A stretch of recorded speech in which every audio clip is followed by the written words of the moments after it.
Namazda xushu hosil qilishning 33 chorasi. Muqaddima. Bismillah, alhamdulillah, assalatu vassalam ala rasulillah. Assalamu alaykum va rahmatullohi va barakatuh. Tuvende dehqonlarga Şeyh Muhammad Salih al-Munajjid hafizahullohning namazda xushu hosil qilishning 33 chorasi nomli kitobidan muqaddimasini o'qiymiz inshaalloh. A'udhu billahi minashshaytonirrojim. Namazda xushu hosil qilishning 33 chorasi. Abduri Şeyh Muhammad Salih al-Munajjid. Muqaddima. Eng shafqatlik, eng mehribon Allohning ismi bilan boshlayman. Barcha hamd va sana alemlerinin Rabbi Allah Subhanahu ve Teala'ya xasdır. Allah Subhanahu ve Teala Sure Bakara 238. ayetide şundaq degan. A'udhu billahi mineşşeytanirracim. حافظوا على الصلوات والصلاة الوسطى وقوموا لله قانتين. Tercümesi: Allah'ın huzurida, yani namazda itaat etmelik bilen turunla. Allah Subhanahu ve Teala yana Sure Bakara 45. ayetide şundaq degan. وَاسْتَعِينُوا بِالصَّبْرِ وَالصَّلَاةِ وَإِنَّهَا لَكَبِيرَةٌ إِلَّا عَلَى الْخَاشِعِينَ.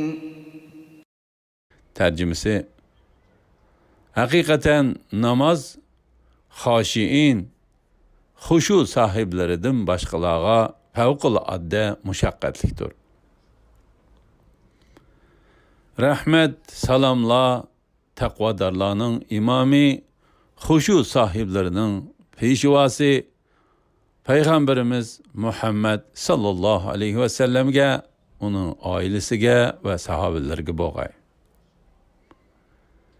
Namaz İslam'ın en katta emeli, yani rukni bulup, şeriatte namazını huşu bilen okuş talep kılıngan. Allah Subhanahu ve Teala'nın düşmeni İblis, Adem ballarını azdırışqa qasam qilib shundaq degan. ثُمَّ لَآتِيَنَّهُمْ مِنْ بَيْنِ أَيْدِيهِمْ وَمِنْ خَلْفِهِمْ وَعَنْ أَيْمَانِهِمْ وَعَنْ شَمَائِلِهِمْ وَلَا تَجِدُ أَكْثَرَهُمْ شَاكِرِينَ.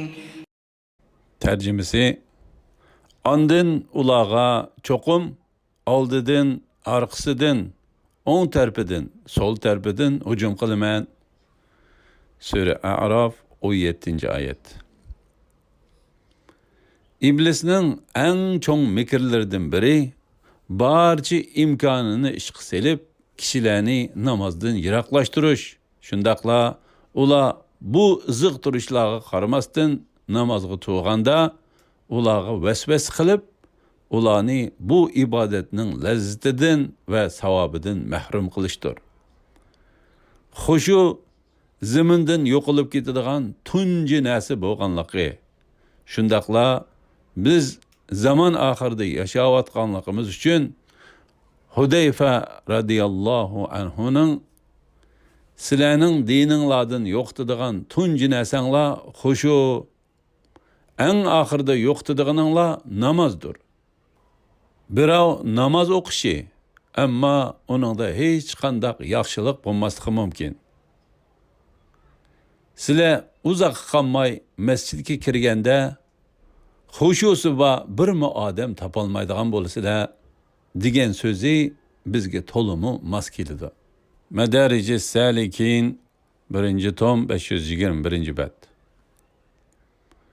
Her kimning o'zining namazda xushu hosil qilish jihatdagi qusurliq ahvolini biladiganligini, shundaqla nurg'un kishilarning namozdagi vasvasa va xushusizlik haqidagi shikoyatlarining quliqimizga kirib turganligini nazarda tutganda, bu xususda muhokama yurgizishning zarurligi to'liq ro'shandir.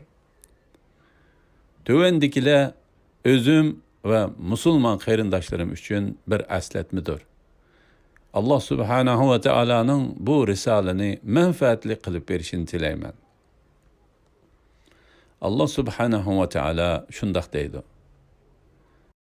قد أفلح المؤمنون الذين هم في صلاتهم خاشعون. Tercümesi: Müminler hakikaten baxtga erişdi. Ular namazlarida Allah'ның ulug'ligidan sur besib ketganlikdan ayminib turg'uchilardir. Sura Mu'minun 1-2 oyatlar. Ya'ni ular namozni qalb huzur ichida Allohdan qo'rqqan holda o'qiydiganlardir. Xushuning ma'nosi qalbning tinchlanışı, xotirjamlik, tuvanchilikdir. Kishini xushuga ega qildig'ini Allah Subhanahu va Taolaga bo'lgan haqiqiy taqvodorlik va Allah Subhanahu va Taolaning o'zini har vaqt kuzatib turadiganligi haqidagi ong tuyg'udir. Tafsir Ibn Kathir. Xushu qalblarning Rabbining huzurida tuvanchilik va itoatmanlik bilan turishi deganlikdir. Madarij Salikin 1-tom 520-bab. Ve qumu lillahi qanitin. Sura Baqara 238-oyatidagi tercümesi Rabbining huzurida itoatmanlik bilan turdi degan oyat haqida Mujahid rahimahullohning shundoq deganligi rivoyat qilingan.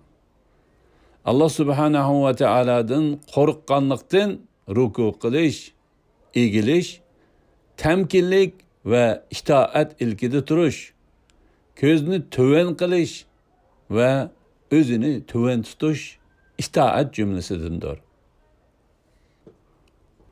Xushuning o'rni qalb bo'lib, uning alomatlari vujudda ifodalanadi.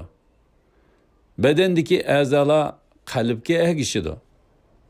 Agar qalb g'aflat yoki shaytonning vasvasasi sababli buzilgan bo'lsa, badan a'zolarining ibodati buziladi. Qalb podshohga, boshqa a'zolar bo'lsa, uning amriga itoat qiladigan, qayerga buyurilsa shu yerga boradigan lashkarlarga o'xshaydi. Agar podshoh taxtdan g'ulasa, uning ergashkichilari ziyon tortgandek, qalb ibodatni loyiqida ado qilmasa, buning ta'siri badanning boshqa a'zolarida ko'riladi albatta. Xushuni qasdan boshqalarga ko'rsatish ayblanadigan qilmishdir. Chunki bu munofiqlikning alomatlaridandir. Hudayfa radhiyallohu anhu munofiqlik xushusidan hazir aylanglar deydi. Boshqalar uningdan munofiqlik xushusi degan nima deb so'raganda, u xushuning badanda ko'rilib, qalbda ko'rilmasligidir degan. Fudayl ibn Iyaz rahimahulloh kishining qalbida bor bo'lgandan bakrak xushulik ko'rinishi makruhdir degan.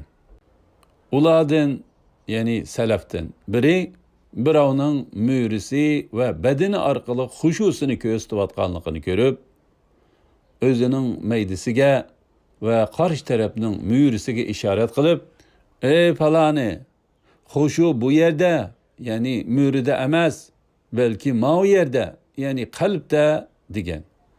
Madarij Salikin 1-tom 521-bab. İbn Qayyim rahimahulloh haqiqiy iymondan vujudga chiqqan xushu bilan munofiqlik xushusi orasidagi farqni tushuntirib shundoq degan.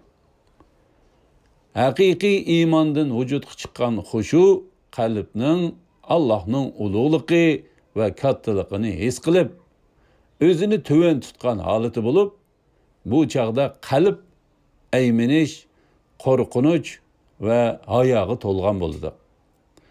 Shundaqla buning natijasida qalb qo'rqinch, hayo, muhabbat Allohning iltifotlariga va o'zining gunohlariga bo'lgan tonishining turtkisida Allohning oldida to'liq tovanchilik bilan pari bo'lgan holda turdi. Shu vajidan qalbning xushusi muqarrar holda badanning xushusini vujudga chiqardi. Munofiqlik xushusi ig'ir riyokorlik bo'lib, bu xil ahvolda qalbda xushudin asar yo'qdir. Sahabalardan biri men munofiqlik xushusidan Allohga sig'inaman deydi. Boshqalar uningdan munofiqlik xushusi degan nima deb so'raganda, u xushuning badanda ko'rilib, qalbda ko'rilmasligidir degan ekan. Allah subhanahu va taolaning huzurida haqiqiy xushuni his qilgan kishi jismoniy istaklarini unutgan kishidir. Uning qalbi pokiz, shundaqla Allah subhanahu va taolaning ulug'ligining nuri bilan to'lgandir. Bundaq kishining qalbi Allohga bo'lgan ayminish va qo'rqish bilan liq to'lganlikdan uning badan a'zolari sagaklashgan. Qalbi Allohni zikr qilish bilan oliy maqomlarga yuksalgan va orom topgan. Shundaqla Rabbi uningga xotirjamlik ato qilgan bo'lg'achqa, uning nafsoniyatchi istaklari o'lgan bo'ldi. Natijada u Allah subhanahu va taolaning huzurida tuvanchilik bilan turgan muhbitlardan bo'ldi. Halbuki kim Allah subhanahu va taolaning huzurida tuvanchilik bilan turdigan nijotlikka erishidi. Muhbit yer suvla iqib kelib yig'iladigan o'ymonliqni ko'rsatganidek, muhbit tuvanchilik bilan turdigan qalbmi kamtar, qanoatchan qalbdir. Bunda qalbning alomati shuki, bunda qalbga ega kishi Rabbiga hurmat va tavozu bilan sajda qiladi. Va toki Rabbi bilan uchrashganga qadar beshini ko'tarmaydi. Ya'ni ömür bo'yi Rabbiga tuvanchilik bilan qulchilik qiladi. Buning aksicha takabbur qalb bo'lsa, mangu suv yig'ilmaydigan do'nglikka o'xshash o'zini hakovir tutadi. Ana shu haqiqiy iymondan vujudga chiqqan xushuning misolidir. Bu vaqtda chekdan oshirib o'tish va munofiqlik xushusi bo'lsa, shundaq kishining ahvoliki, u o'zini intayin bak xushuga egida ko'rsatishga urinadi. Amaliyotda bo'lsa, uning qalbi yanala havoyi havaslar bilan to'lgandir. Shu vajidan u qaramoqqa xushusi bordek ko'rinsimi, amaliyotda uning vujudida o'ljisiga ko'z tikib yotgan jilg'i yilonlari va o'rmon yo'lboslari makon tutgandir. Kitobi Ruh 314-bet. Kishi qalbini namoz uchun bo'shatganda boshqa hamma narsani bir yoqqa qayrib etib turib, diqqatini namozga markazlashtirganda, namozni boshqa barliq ishdan muhim bilganda, ondan namozda xushuga ega bo'la oladi. Ana shu chaqdala kishi namozdan ozodalik va lazzat topa oladi. Rasululloh alayhissalatu vassalam bu haqda shundaq degan edi. Mening xushalliqim namozda qilindi. Tafsir İbn Kathir 5-jilda 456-bet. Yuqoridagi hadisni Imom Ahmad Musnadda to'plagan. Allah subhanahu va taala al-xoshi'in, Rabbining huzurida xushu va tuvanchilik bilan turadigan er ve el-haşiat Rabbinin huzurida huşu ve tüvençilik bilen turduğan ayallarni zikir qilgan ve bularning tanlangan bendilerinin süpetlerinden biri ekanligini bayan qilgan. Şundaqla özünün muşu süpetki egi bendilerge mağfiret ve kat savab tayyorlaganligidan xabar bergan. Sura Ahzabning 35. ayetiga qarang. Huşunun faydalarından biri shuki, u kishiga namozni qo'laylaştırdı. Allah subhanahu ve taala shundaq degan. واستعينوا بالصبر والصلاة وإنها لكبيرة إلا على الخاشعين. Tercümesi, sabır qilish, namoz o'qish orqali Allohdan yordam tilanglar. Namoz xoshiin, ya'ni xushu sohiblaridan boshqalarga favqul odda mushaqqatlikdir. Sura Baqara 45. oyat. Bu oyatning ma'nosi namoz xushu sohiblaridan boshqalar uchun haqiqatan jafolikdir deganlikdir. Tafsir İbn Kathir 1. cild 125. bet. Xushu intahi muhim, lekin u osonla qo'ldan ketadigan, shundaqla kishilarda bo'libmi zaman oxiri bo'lgan bugungi davrda to'limi oz ko'riladigan narsadir. Rasululloh alayhissalatu vassalam shundaq degan. Bu ummatdan ko'tarilib ketadigan narsalarning tunjisi xushudir. Hatta sen xushusi bor hech kimni ko'rmaysan degan. Sahih-u Targ'ib 543. hadisga qarang. Xushuning hukmi. Eng to'g'ri ko'z qarashga ko'ra xushu vojib, ya'ni farzdir. Shayxul Islom Ibn Taymiyya rahimahulloh shundaq degan. Sabr qilish, namoz o'qish orqali Allohdan yordam tilanglar. Namoz xoshiin, ya'ni xushu sohiblaridan boshqalarga favqul odda mushaqqatlikdir. Sura Baqara 45. oyat. Bu oyat al-xoshiin, ya'ni xushu sohiblari bo'lmaganlarning ayiblanadiganligini ko'rsatdi. Shariatda faqat ma'lum bir vojibning tark etilishi yoki ma'lum bir haromning sodir qilinishila ayiblanadi. Xushusi yo'q kishilarning ayiblanganligi xushuning vojibligini ko'rsatadi. Xushuning vojibligini ko'rsatadigan yana bir oyat shuki, Allah subhanahu va taala shundaq deydi. Tarjimasi: Mu'minlar haqiqatan baxtga erishdi. Ular namozlarda Allohning ulug'ligidan surbesib ketganlikdan ayminib turg'uchilardir. Ana shular, ya'ni yuqorqi sifatlarga ega mu'minlar nazu ne'matlik jannatning varislaridir.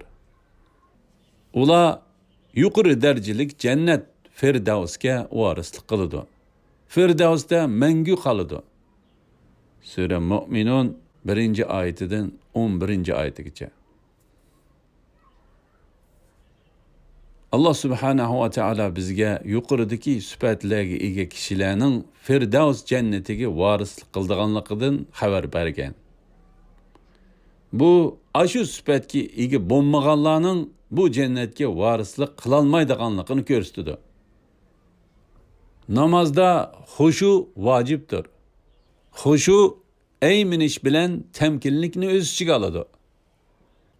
Sajdani to'xining bir narsa cho'qig'inidek tez va chala qiygan kishi aymingan bo'lmaydi. Beshini rukudan to'liq ko'tarmagan va sajdaga berishdan avval bir oz to'xtab olmagan kishi tamkin bo'lgan bo'lmaydi. Chunki tamkinlik kishining ishlarni o'lchamlik ritmda qilishini ko'rsatadi. Shunga ishlarni o'lchamlik ritmda qilmagan kishi tamkin hisoblanmaydi. Kim temkin bo'lmasa, ruku secdeside huşu tapolmaydi. Ve kimde huşu bo'lmasa, o günahkar hesaplanadi. Namazda huşunun vacipliğinin yana bir delili şu ki, Resulullah aleyhissalatu vesselam namazni huşu bilen okumaganlarni, meselen namazda osmonga qaraganlarni agahlandırgan. Çünkü namazda osmonga yoki uyoq bu yoqqa qarash huşuga ziddir. Mecmual Fatava 22. cilt 553'ten 558. betlergacha. Resulullah aleyhissalatu vesselam huşunun fazileti hakkında ve onunla sel qarg'uvchini agahlandirish sifatida shundoq degan. Allah 5 namozni farz qildi.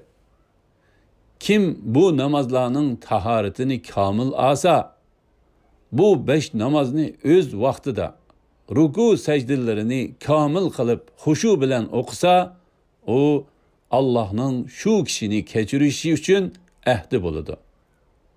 Kim bu 5 namozni to'liq ado qilolmasa, onun uchun Allah'ın dergahida undaq ahdi bo'lmaydi. Eğer Allah xolasa uni kechirdi, xolasa uni jazolaydi. İmam Abu Davud 425 numaralı Sahihul Cami 3242 numaralı hadis.